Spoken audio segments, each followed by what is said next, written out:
The master cylinder is the main part here. It transfers the force on the pedal to the calipers. There is a push rod, outlet port, and a fluid reservoir tank.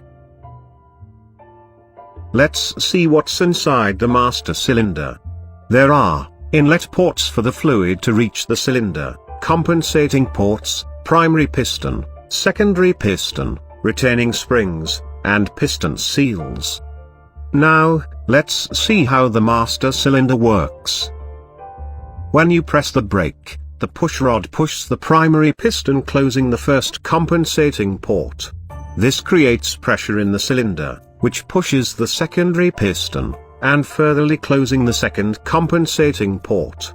Hence both pistons will push the fluid to their corresponding calipers. In case if the secondary piston fails to build up pressure, the primary piston can still develop pressure, with increased travel.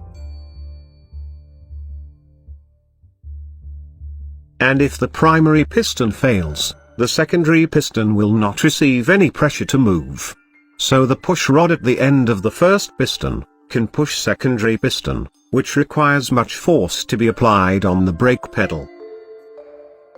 Even for a fully functional master cylinder, pushing the pistons through the brake pedal requires much force. So later on, another component named boosters were introduced.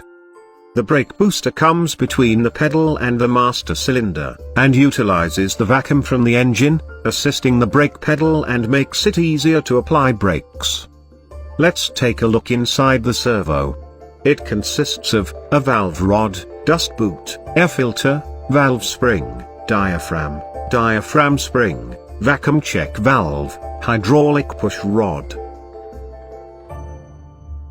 When you push the pedal, the valve rod opens the inlet valve, allowing air into the diaphragm front chamber through the filter.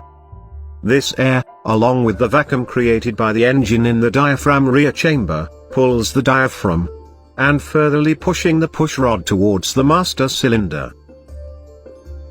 Thus provides assistance, and reduce the effort in braking.